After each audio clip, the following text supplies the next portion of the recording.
Hey there, everybody. This is Beyond the Beach, career conversations with graduates of Cal State Long Beach. I'm your host, Kenji Klein, Associate Professor of Management at the College of Business at California State University, Long Beach, where I teach business strategy, general management, and organization theory. In this show, I interview former students and recent graduates about life after Long Beach. Our conversations cover topics like how my guests chose a career path, how they landed their first job, and what it's been like to navigate the chaos, challenges, and opportunities of their early careers. My hope is that by hearing the stories of real people who were in your exact shoes just a few years ago, you can get an honest and realistic picture of what might be out there for you beyond the beach. My guest today is Ken Wu. Ken was a student in my business strategy class back in 2015 and now works as a key account manager for CMA-CGM, one of the world's largest shipping companies. Hey, Ken, it's really great to see you again.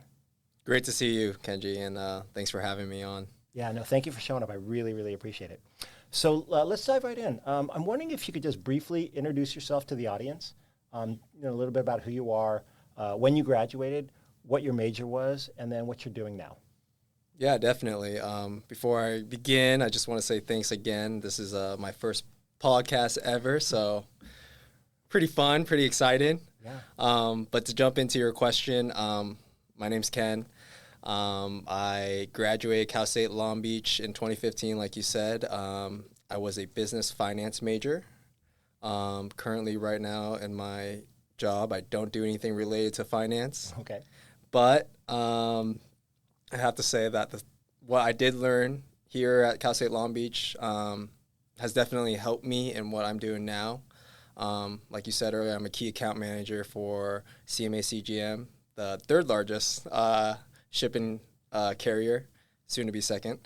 But yeah, that's a little brief introduction of myself. Yeah. So I'm curious, by the way, I hear it all the time. Lots of people, like, they did this when they were at school, and then in the workplace, they're doing something different. So it's really, really common. Right. Yeah. But I'm curious, what was it about finance that drew you to it, or why did you decide to do the major in finance? It's a good question. Yeah, I think growing up, it's you don't know exactly what you want to do. I mean, to be honest with you, growing up as a kid and, going through life, I always wanted to be a pilot. Okay. Oh. An airline pilot. And unfortunately, I'm not doing that now. But to answer your question, my parents, I'm a first generation Asian. My parents, immigrated here from Asia. And, not to be very stereotypical, but like most Asian parents, be a doctor. Right. Oh, you don't want to be a doctor? Oh, be a lawyer. Right. You don't want to be a lawyer? Oh, try pharmacy. There's these, I know. all these, lists that they already have planned out for you, maybe engineer, you name it. None of them worked out. None of them, I never got interest in any of those fields or anything. And finally, my parents kind of suggested, well, maybe accounting. Okay. Because, well, it's safe, right? It's a secure job. You never hear about people in accounting that, they lose their jobs because they're necessary. Right. So, coming to Cal State Long Beach back in 2011, I kind of had that mindset, I'm going to do accounting. Well, I took my first class in accounting and, I didn't fail, but, I barely passed. And I knew it wasn't for me. Right. Of course, while you're here at Cal State, or while anyone's here at Cal State Long Beach, you kind of get a feel for a lot of other courses and everything. And one of them was finance. And I was like, well, this is actually very interesting to me. It intrigued me. And then in the back of my mind at that time, I was telling myself, even if I don't do anything finance related with my career or with my job, at least what I learned in finance, I can apply to my own personal finances. Right. So that was kind of the mindset I had when I chose finance because, after college, like you said, like a lot of people, they study this, but now they're doing that. Yeah. Which is nothing related to what they studied. And I'm one of those people. But at least what I learned in finance, what I majored in, I can apply to my personal life, with savings, what on, so forth. And hopefully one day I'll be a billionaire. Right. Well, yeah. But then the other thing is, I think the other thing is like if you understand finance, then in a company environment, even if you're not doing finance, you get where the finance people are coming from. Yes, which absolutely. I think can be really, really important. Because if you don't understand their frame of mind, then sometimes they kind of like, they don't think you understand what they're about, and they have a lot. Often they have a lot of power in the organization. Very true. 100% agree with that. Yeah. So yeah, having that understanding, like you said, has definitely helped my career as well. Right. So let me ask you though. So when you finished school here, did you decide right away? Okay, I studied finance, but I'm not going to do finance, or did you initially like go into finance as a field? Initially, after graduating, yeah, I tried to find financial jobs or jobs related to finance or in the industry. A little backstory, and I'm trying not to take too much time, but a little backstory, you know, after I graduated, you know, like many other students now and before, I'm sure, you know, when you go to school or college, you're not just going to school. Right. You know, you're probably working a job. Yeah. I was one of those people as well. And, you know, where I was working, I was a bartender / server at a fairly big restaurant called Ding Tai Fung. Okay. Oh, wow. Okay. Yeah, the soup dumplings. Yeah. And it was tough. Yeah. It was really tough because, I mean, I'm telling you, and the tips at that time, and I'm sure now, it was very good, and it was very hard to walk away from. Yeah. And then now you have to get like, and I have to work 8 to 5 or 9 to 5. Right. Whereas, you know, bartending server, and, you know, you kind of have a flexible schedule. Yeah. It was hard to, you know, find a job, you know, right after college. Right. I was really trying to find something in the finance industry. Yeah. A lot of the jobs that, you know, I saw, whether it was on Indeed or, I don't know, LinkedIn or whatever platform, was very, just didn't seem like it would make sense for me. Yeah. A lot of it was, you know, financial advisors, but then, you know, as you're getting out of college, or, you know, you graduated, you know, you scroll all the way down, right, of the qualifications, you know, pass all that, and you want to see, what's the salary, you know, how much am I going to make out of college, you know, and a lot of these positions at the time, I'm not sure about now, was, you know, no salary, commission only. Oh, right. And, you know, for someone like me, I don't know if I was ready to make that jump. Yeah. To where it's like, wow, you know, I'm a very lucrative job right now at this bartending server position, and I'm going to start making nothing. Right. You know, and then I have to work my way all the way up to get 1 client, 2 clients, 3 clients to actually start, you know, seeing commission. Yeah. So it was kind of like, you know, I was very hesitant and tepid of like doing something like that. Right. But yeah, that's kind of why I kind of stayed away from the finance industry. Of course, there are other positions, you know, in that industry, like analysis or, you know, what have you. But I didn't get the chance or opportunity to apply for those. Right. Now, when you were a student, were you like, I don't know, did you go for like a finance type of internship, or were you doing any of that kind of like networking or any of that stuff? Or were you just like, I'm doing my classes and I'm working my job and I'm focusing on graduating?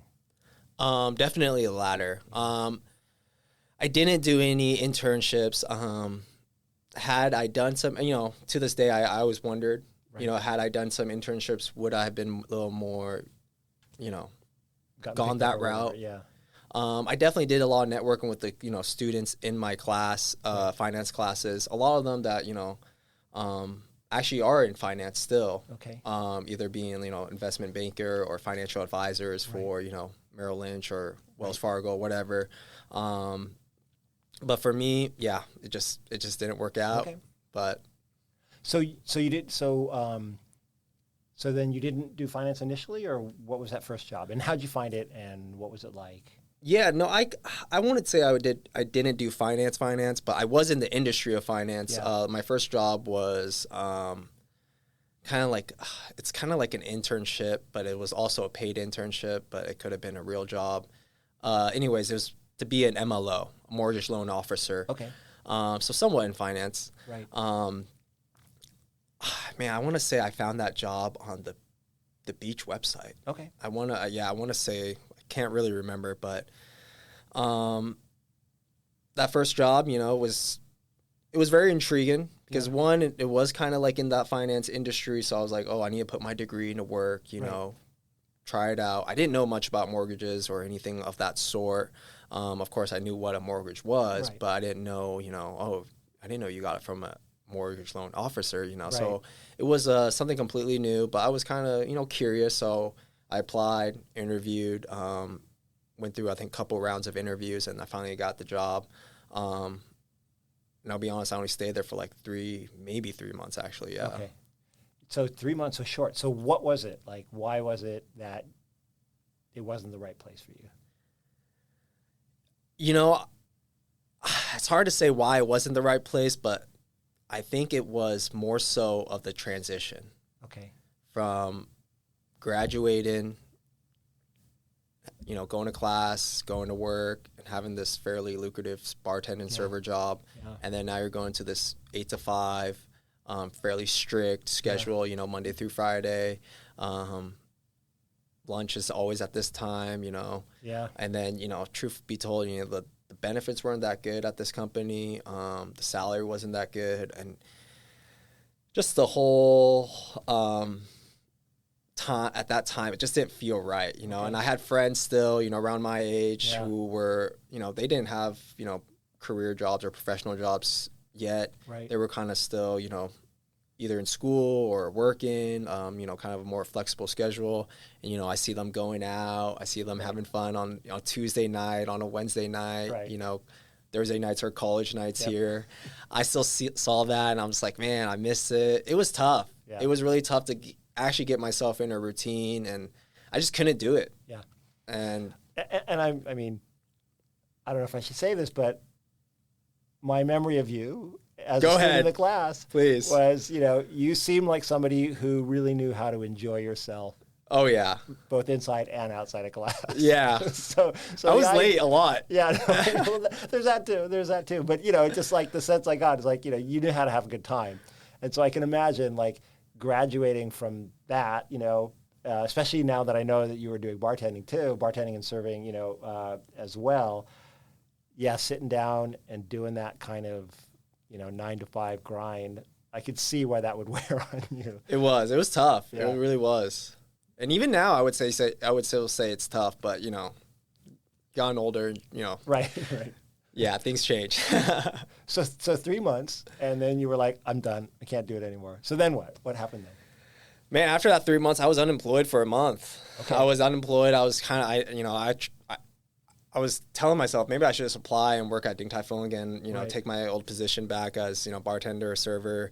But then I was like, you know, if I do that, I'm going to stay. Right. And it's going to be, you know, I'm sure you heard the term like the golden handcuffs, right? It was so good. It was so easy. Right.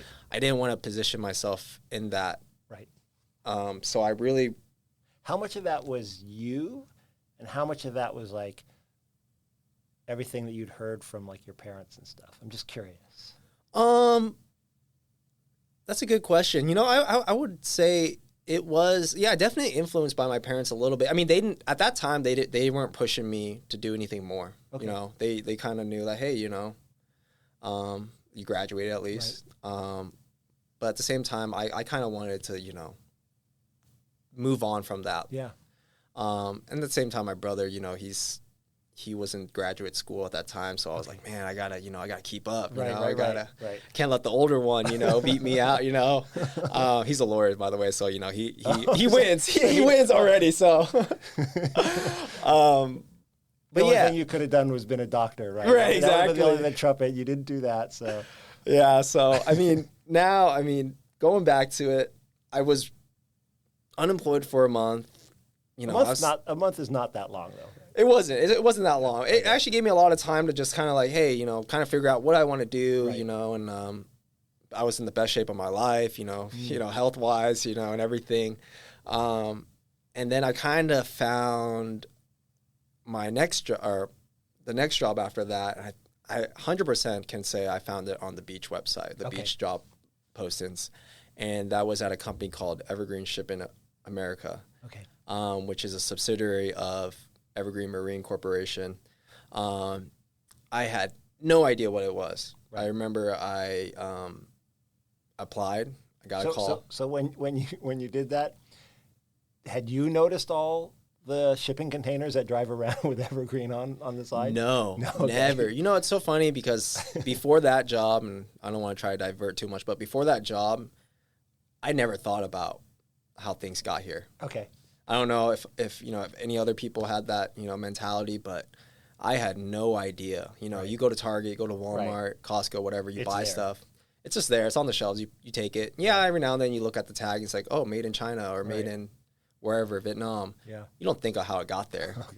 You know, it's just there. But yeah, I found that job posting, applied, got a call for an interview. I went for the interview. Really good interview. Didn't hear back from them for another month. So I was like, man, what do I do? You know, I'm trying to, you know, work and everything. I didn't hear anything. And they finally called me back, asked me to come back for a second interview. And then from there, that's how I started my career in logistics, supply chain.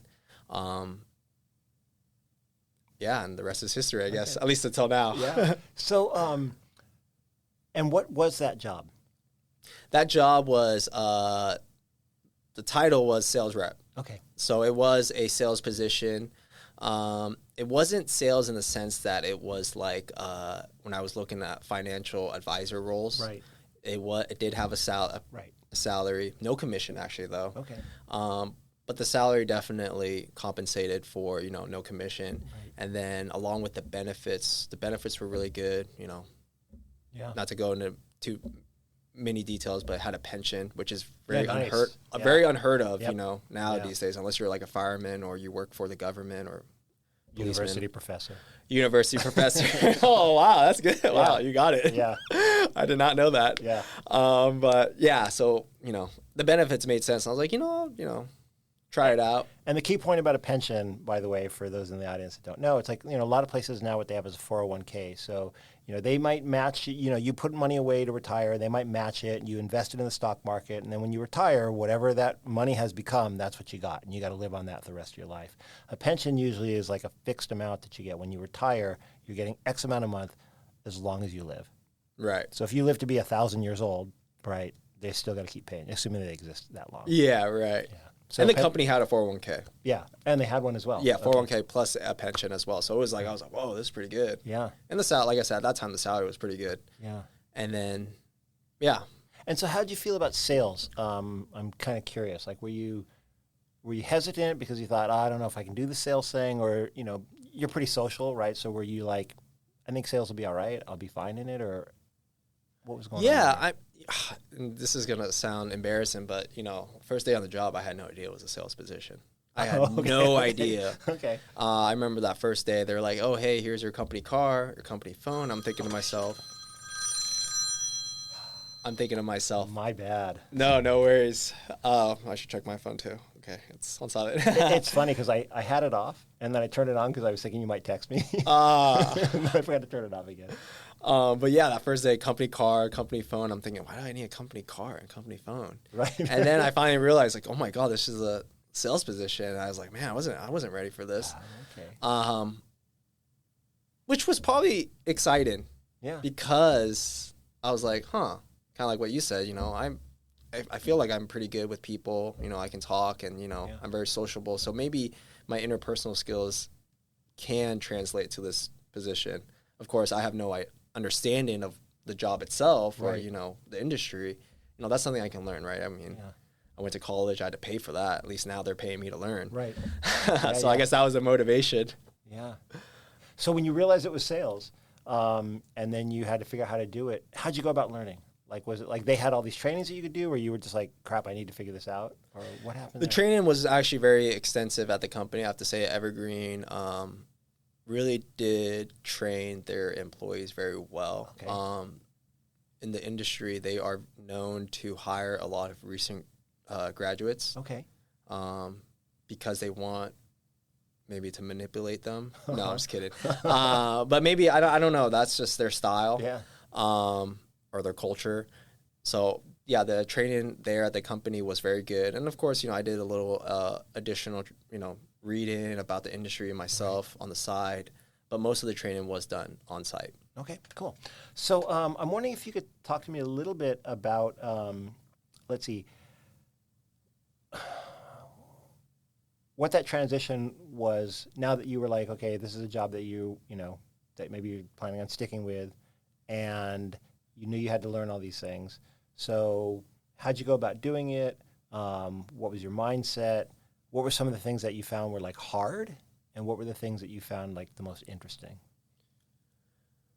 That transition, comparing that transition to the first job that I took, it was definitely a lot easier. Yeah. I think one of the things that helped me was because it was completely new. I mean, of course, the mortgage was completely new as well, but I was a little more interested with the supply chain.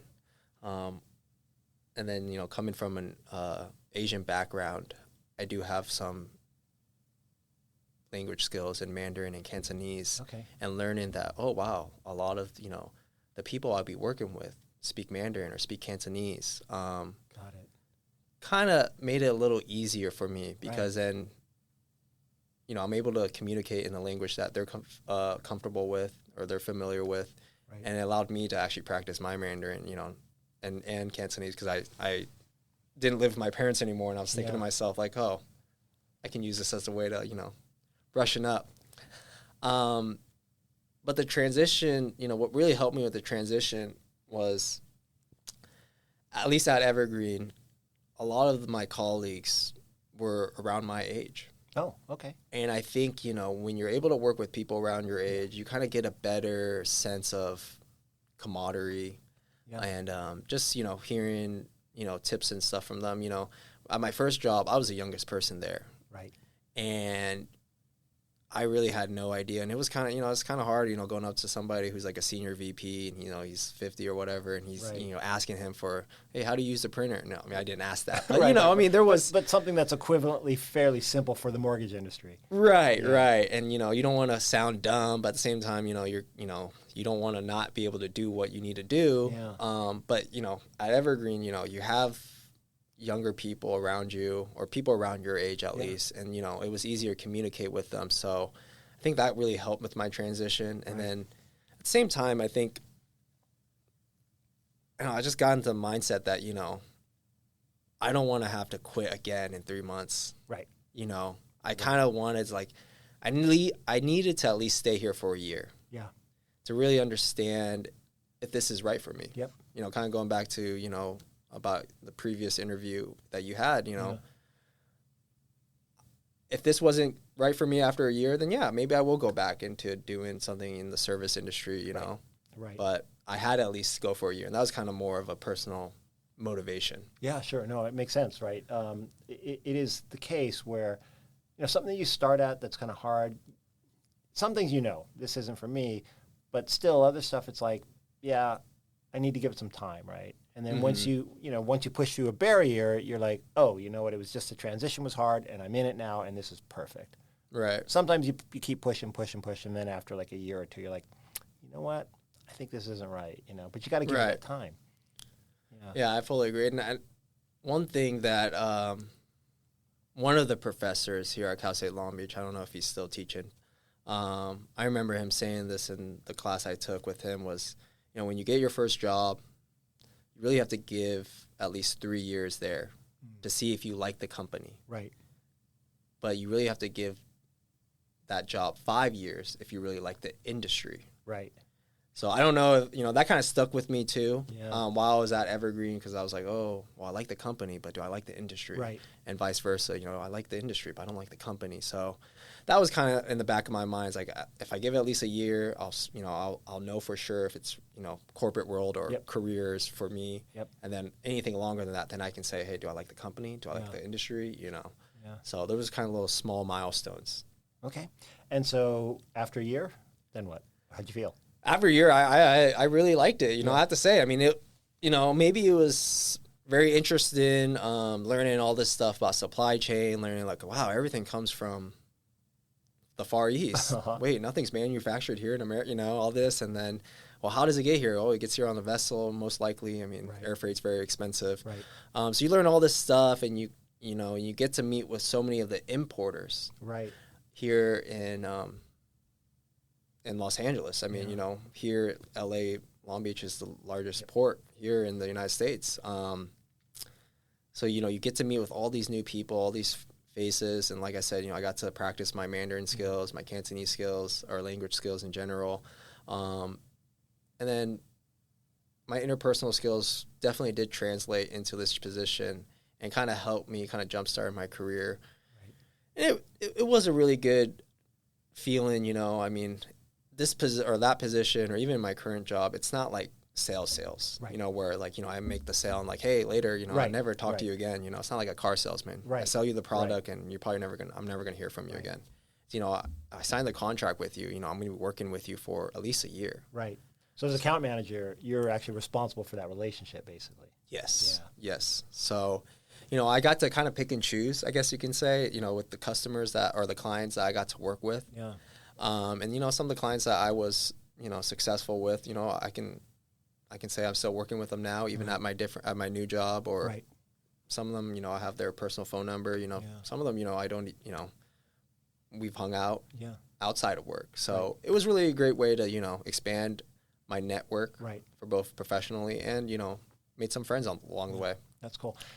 I think it just goes back to, you know, I do enjoy people. I do enjoy, you know, being in front, people facing. And then the industry itself is actually very interesting. I mean, especially here in LA, Long Beach, you know, we're so close to the port. You know, I do visit the port, I won't say like, you know, once a week, but probably like once every 2-3 weeks. Yeah. You get to see those big vessels coming in, and you know, I have been on some of those vessels. Oh, it's actually, it's actually pretty cool. And then, you know, meeting with so many people in the industry at Long Beach, who, you know, Port Authority of Long Beach and LA, it's very interesting. You know, so much work goes into it, and I don't think a lot of people really, you know, they don't get it. They don't get it. You know, they just see things on the shelves, and then, but so much goes in that port. I mean, it's funny you say it. So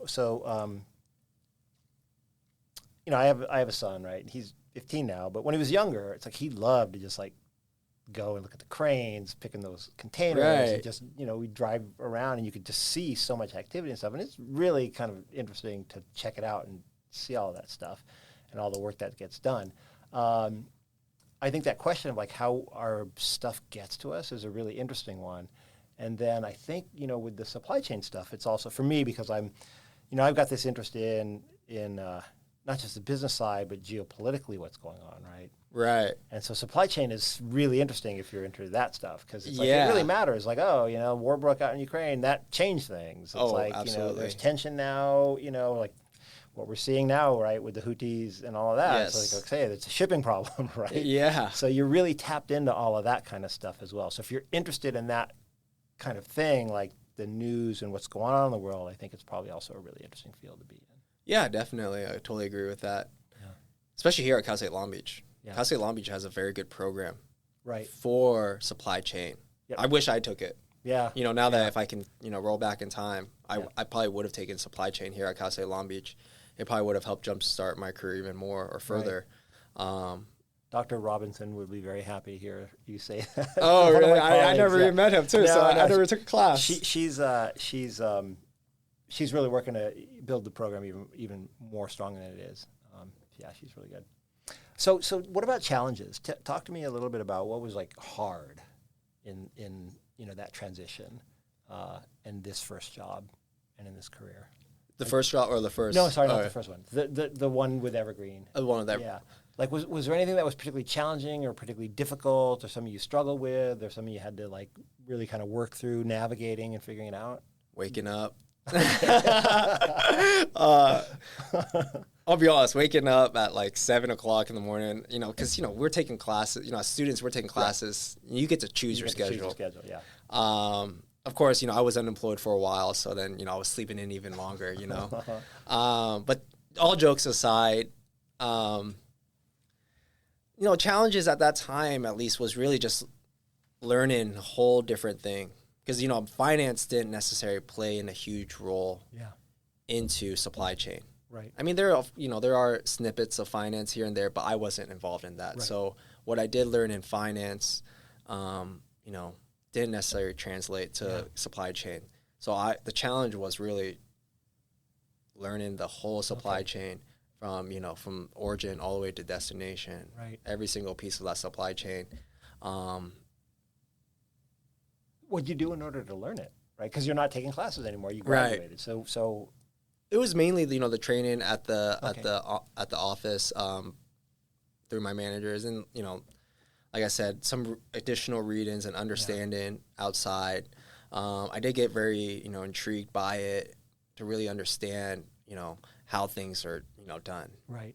Especially here in, United States. I mean, we're such a consumer nation that it's such a big thing, supply chain. Right. So you had to do like reading, or you were in the office and you were just like looking stuff up and talking to people to figure out what was going on and stuff like that? Yes, yeah. Cool. So then you're not at Evergreen anymore. So talk to me about like how you ended up from there to what you're currently doing, even though it's the same kind of role, right? Right. Yeah. Yeah, so I was at Evergreen for, I want to say 5.5 years. Okay. So kind of going back to what I said earlier, from what I heard from that one professor, man, I wish I knew his name. But at the 5-year mark, I was like, I like this industry. Yeah. I do like this industry. But I can't say I love working at Evergreen. Okay. It was a good company, great company. But I felt like there's definitely more out there. Okay. And so I think in 2021, during the pandemic, there was a great recession. Right. Or not recession, I'm sorry, resignation. Yeah, right, the Great Resignation. Yeah, Great Resignation. People were quitting their current jobs, getting so much better high-paying jobs at, competitors and whatnot. So you can say I was part of that. Right. I got an opportunity at this company called Wanhai, very small carrier. Evergreen at the time in 2021, I want to say they were like 6th, maybe 5th largest ocean carrier in the world, right, in TEU capacity. And then I got this job at Wanhai, which was ranked like 12th. Okay. Huge difference. So you said TEU capacity. So break that down for the audience. 20-foot equivalent units. Okay. Yeah. Got it. All right. So just like the vessel capacities or overall size of our vessels added up. Okay. So from 5th or 6th largest Evergreen to, out of the top 10. Yeah. Okay. But still, so you said Wanhai? Wanhai. Yeah. Wanhai I'm pretty lines. sure I've seen those containers on the highway. Yeah. So for the audience and for those that don't know, Evergreen is the largest Taiwanese ocean carrier. Okay. Wanhai is the 3rd largest ocean carrier. Oh, okay. So I went from, number 1, number 3, number 5 to out of the top 10. Okay. However you want to look at it. From there, the reason why I did it is not just because, it's, the Great Resignation, everyone take part in it. I was nothing like that. I really want to challenge myself. Like, can I do what I did at Evergreen at a different company? Okay. And I thought that was a good challenge. Like, will that translate, or am I really stuck at Evergreen because of the training, or because my managers helped me, or whoever? Right.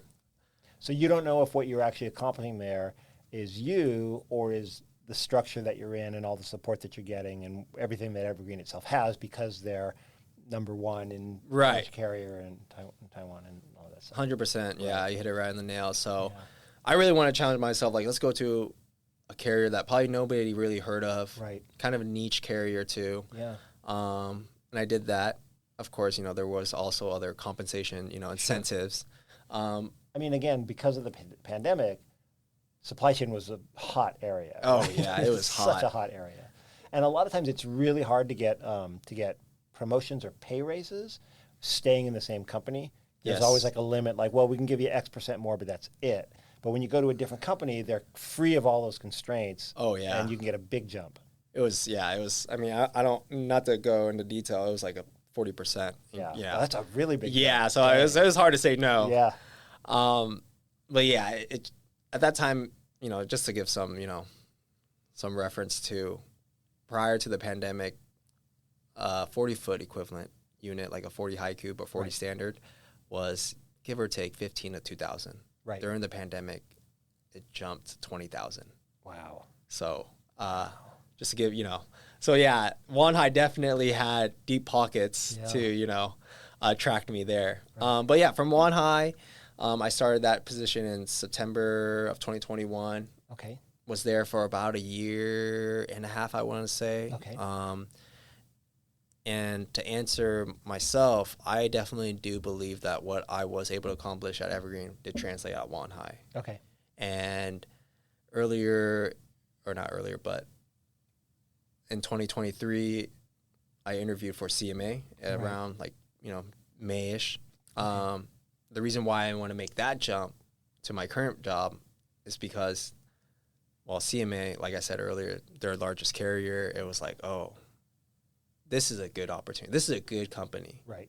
One, it's huge. It had a lot more to offer, a lot more to learn. Right.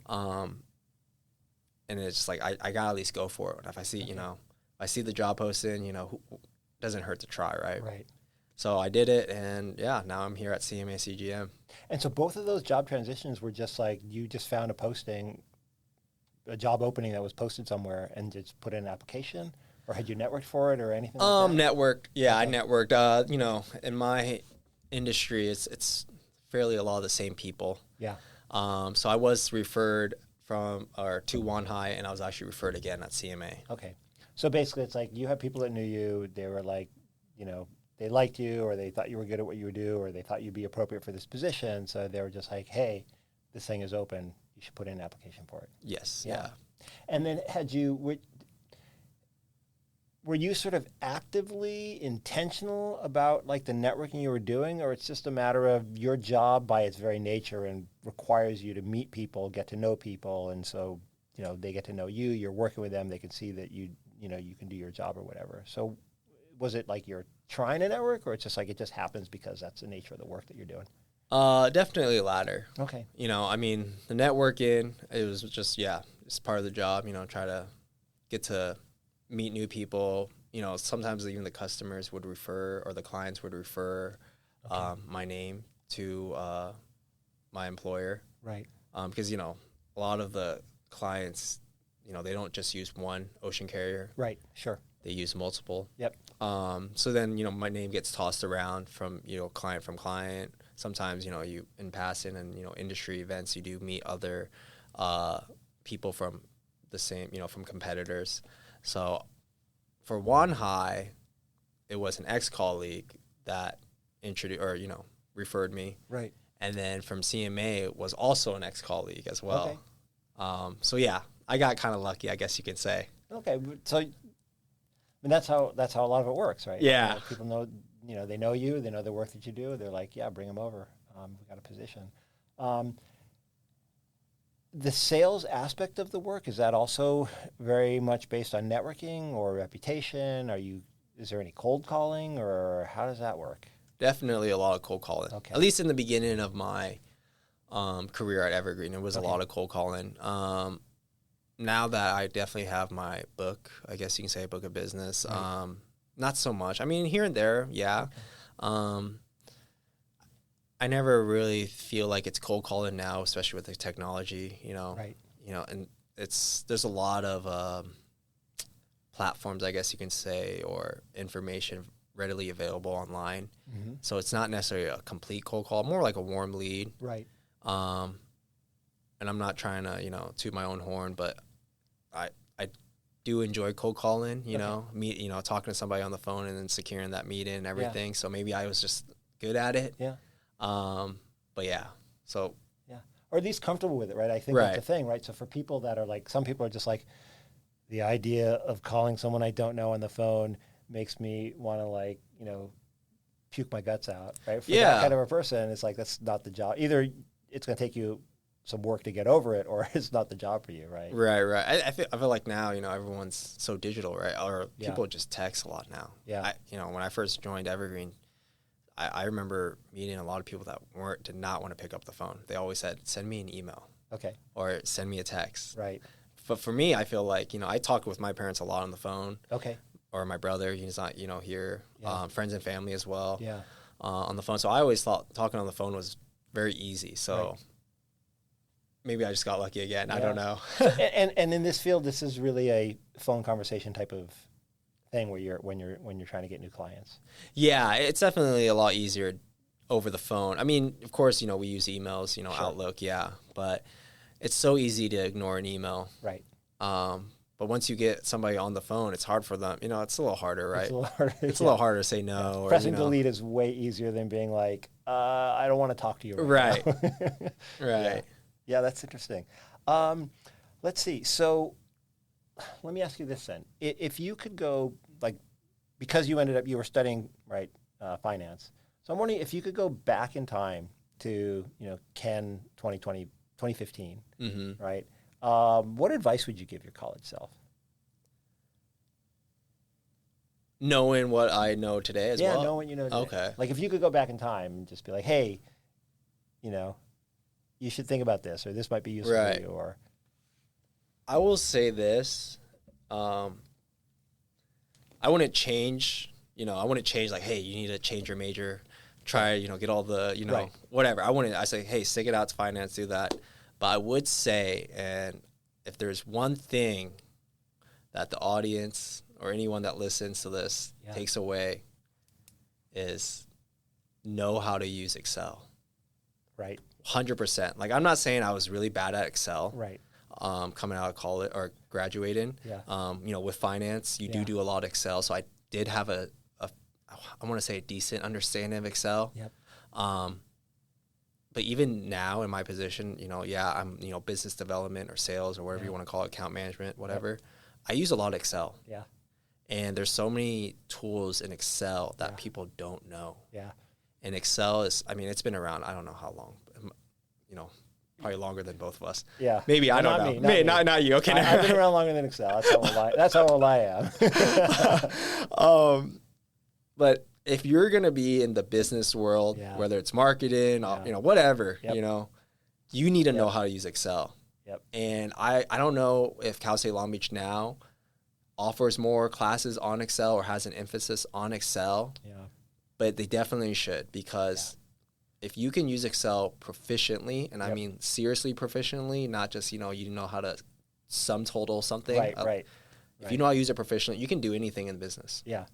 And then from there, you can do analytics with Excel. So pivot tables, power query, all of that, you need to know. Yeah. So, I hear this all the time. Like almost so many people who, so many of the former students I talk to and so many other people I talk to are just like, I do a lot of Excel, and a lot of people come in, they don't, they're okay in, they can do a couple of formulas or whatever, and they know how to use, 3% of the functionality of Excel. But then you just, like, there's so much more that you can do with it. And the better you are at it, the more things you can do at work and the more useful you are. Yeah. Yeah, it's really interesting. It's so important, and it's not going anywhere. I really don't think. No, absolutely not. Yeah, absolutely not. It's not like Google Sheets is going to take it over.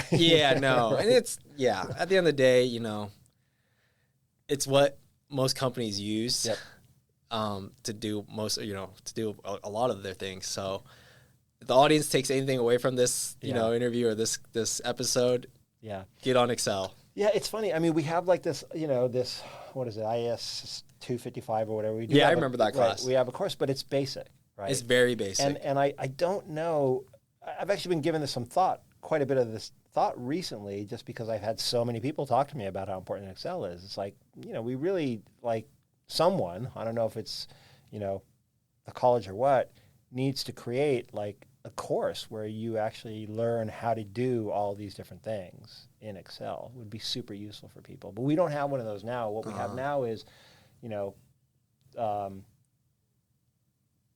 the university committees tell the department chairs to tell their faculties, put more Excel stuff in your classes, But if we do that, even if we do that, it's like, even if everybody puts more Excel stuff in their classes, they're only going to be putting basic stuff in. Right. Because it's just like, because you don't know what they've learned in the other classes. Mm-hmm. So we don't really have anything for like, really like, parachuting in and going in depth and really getting it. So yeah, it's a really interesting thing. Yeah. I mean, to be honest with you, after, being in my position or like, a couple years after graduating, I realized like, wow, my Excel skills aren't up to par as some of my other colleagues or what it should be. Yeah. So I actually did some, online free courses. Right. I even signed up for even a paid one. Yeah. And I got, just basic understanding, or not, I won't say basic, but a little higher level understanding of Excel and what you can do with it. Yeah. Because, like I said, my position is business development sales. Right. You're probably thinking like, oh, this guy doesn't need Excel. Like, why is he using Excel? Well, you trust me, you're using Excel a lot. Right. And you're going to get a lot of worksheets that are just data. Yeah. You're not going to sift through all that data. Right. But if you know how to actively look through it and manipulate it and do whatever you need, and it's going to make your job a lot easier. Yeah. So I have a question about this. I was talking to I was talking to a friend of mine who he's in IT, and we were talking about being proficient in Excel.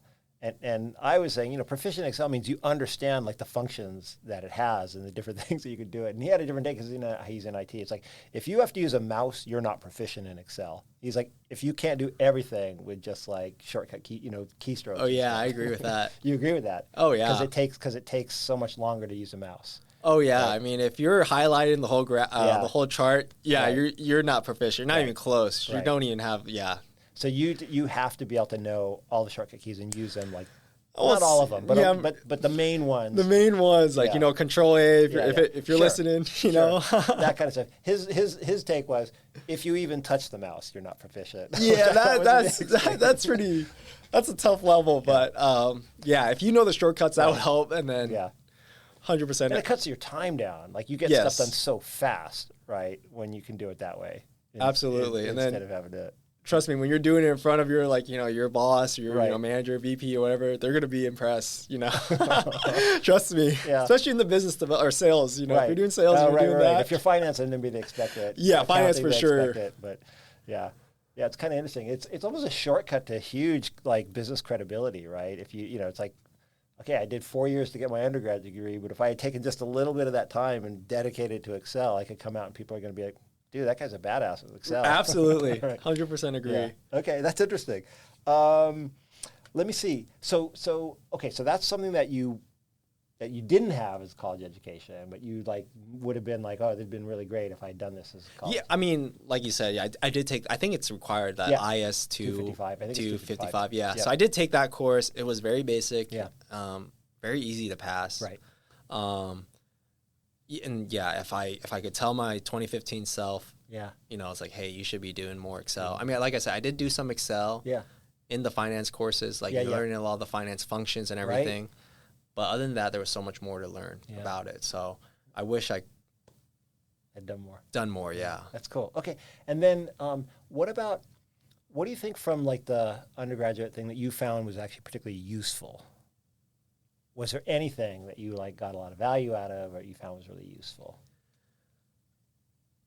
I would say, I can't pinpoint anything, as an example, but I would say just the overall experience of, going to school or going to university. Right. I would say the biggest thing I've learned from the university is just how to critically think. Okay. And, when you graduate high school, you think you're the best. I took all these AP courses. Right. I did this, I did that. And then you get to college and, it's not as easy as everyone, said or what you thought. But college, at least for me, or Cal State Long Beach, for me, actually, most of the courses made me think outside the box or critically think about some stuff. I mean, your class as well. Yeah.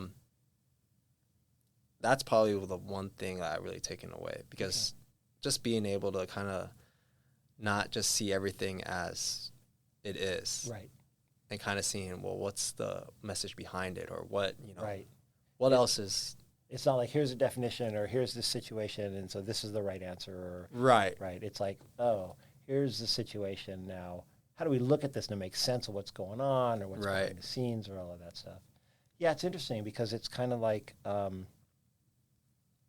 it's a little bit more abstract. Mm-hmm. And so I think some people don't recognize, it's harder to sort of realize what's the value of that until you're actually in a situation where you're drawing on those skills that you've developed. Right, you know absolutely. I mean? Whereas when you have something like concrete, like Excel, it's like, oh, if you learn that, that's really concrete, right? So you can see right away. But this other one, I think it's a little bit harder for people to maybe realize at the time, like, oh, this is also really valuable. Mm-hmm. Yeah, that's interesting. So how about, let's see, how do you balance professional career with personal time, work-life balance, and those kind of things? In the beginning of my career, it was fairly difficult, I have to say. Being in supply chain or working for an ocean carrier, a lot of the action, I guess you can say, happens at night, at least here, because everything is at origin side. China, Vietnam, Far East, they're getting up. A lot of things are happening over there. So In the beginning of my career, I definitely was working outside that 8 to 5. Yeah. I was working, additional 2 or 3 hours outside of the 8 to 5. So it was hard to find that work balance. Yeah. Now that I've, gone in my career, I definitely I would say I have a fairly good work-life balance. Maybe it's just because I kind of made it more stern on myself that, hey, after 6, right, kind of put it down at least for, 2 hours. Maybe you can just use your work phone instead of opening up the laptop. Right. Because once I open up the laptop, it's like, oh, man, I got to do all this. You Right. see all those unread messages or all this other stuff that you need to do. But, yeah, it really takes it more into yourself. I mean, this is just, a sales or business development roles, you kind of are working around the clock, right? Because there's always a sale you can make, right? Right. Very similar in supply chain. Things are always moving. A container is always moving somewhere. Right. So there's always a chance for it to, something bad to happen to it. Mm-hmm. But sometimes you just got to take it on yourself and say, hey, I need my own personal time too. Right. So you actually have to sort of actively say you're going to manage your boundaries. Yes. Yes. And do you think it's like you can do it now because you're at a point in your career where you can get away with it? Or do you think that, it's more like, no, if you even, maybe the first couple of years might be hard, but after that, it's like you can sort of you can set boundaries. As long as you're getting your work done, you can set boundaries. Like, what do you think? I want to say a little bit of both. Yeah. I'm not trying to get away with stuff necessarily, but, I've learned how to really make the judgment of like, this can wait. Right. Right. Or, this one, tomorrow I can do it. Got it. No, I think that's really interesting. Because the idea is when you're first starting out, you don't necessarily know. Right. So you might feel like I got to do everything. And, right. And if you tried to say, oh, this can wait, maybe your judgment's not that good and you totally blow it. Yeah. Right. But you've been doing this long enough that you're like, this kind of thing actually really can wait. Whereas this, I got to get to now. Exactly. And that makes it easier to figure out the boundaries. Right. Yeah. And then once you get better with the Power Query and the shortcuts and Excel, it's a lot easier. Right. All that time you save not using the mouse, you could use it just hanging out at home or chilling or doing something. Exactly. Right. That's funny. So next question is like, what does success mean to you? Like, how do you define it? Now that you've been at this for a while, like, how do you think about success? What does it mean? Yeah, that's a good question. I still kind of think to this day, what is success? I mean, after graduating, for one, there's no real measure for success, right? Right. I mean, it's not like on high, there's like, oh, this is what success means. Everybody has to have the same definition. Yeah. So, I mean, but I would say a lot of, graduates, even myself at that time, yeah, a lot of us measured success on dollars. Yep. Right. Right. Salary, or big names like Google, right. Right. Big corporations. Oh, I work at this company. Right? And I'm not saying people that do work at those companies are not successful. Right. I do know some people that do, and they are very successful, and it's very, I acknowledge it. But for me, to answer your question, I've been doing this for close to 8 years in March of this year. I mean, now success to me is free time. Right. It's, don't get me wrong, the more money is always great. Yeah. But for me, more time with family, more time with friends, more time for myself to do things that I like to do outside of work. I think that's the real success. I mean, I have friends that tell me like, oh, I want to be financially free. I don't have to worry about, money when I'm older or right now. Right. That's a great thing to, want to achieve. But I see them and they're working way longer hours. So you're giving up, Right. And then there are people that are, I want to be time free. I want to have all the time I want. But then, they're not. Right. They can't get everything they want or maybe sometimes everything they need. Yeah. It's finding that equilibrium where, you're still getting your needs met financially, but at the same time you have more time to enjoy. So for me, it really is about the memories or the time I get to spend with people. Yeah. So it's being in a place where you've got that balance where the financial needs that you have are taken care of. You don't have to like stress about it. Right. But what's left over is plenty of time for you to like do the things that you really value. Yes. Yeah. Yeah, absolutely. That's great. That's great. So so what's next? What's next for you? Man, I haven't thought that far. Okay. You know, to be honest with you. I mean, I just started my new job, or the current job I'm at right now. You know, it hasn't even been a year, so. Oh, okay. So far, so good, and you know, I have great colleagues, great managers, or people I work under.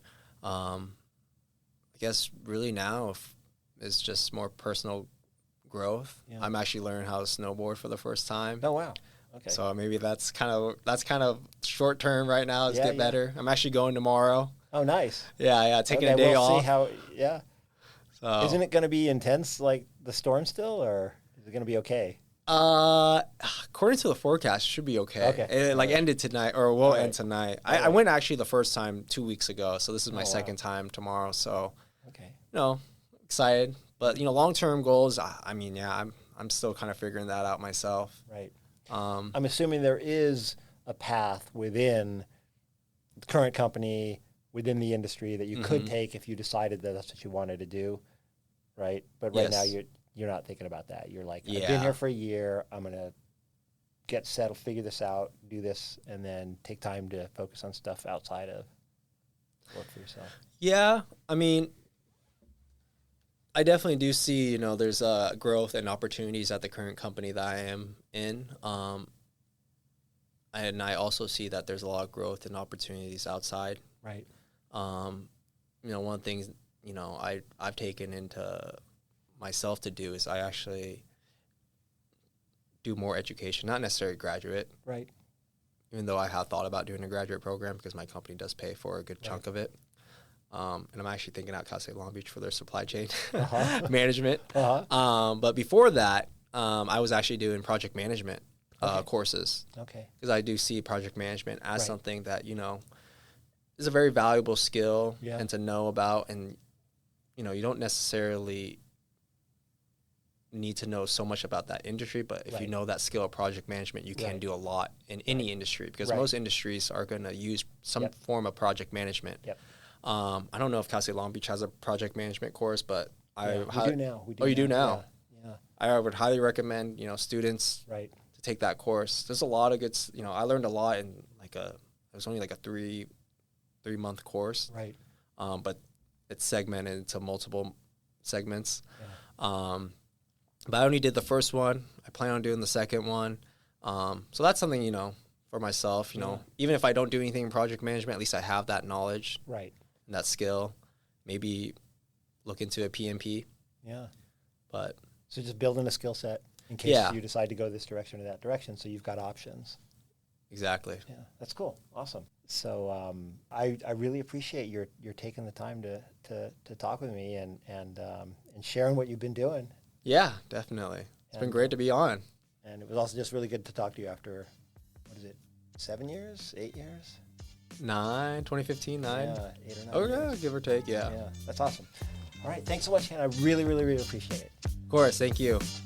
Thank you all for joining us today at Beyond the Beach. I hope you enjoyed the conversation as much as I did.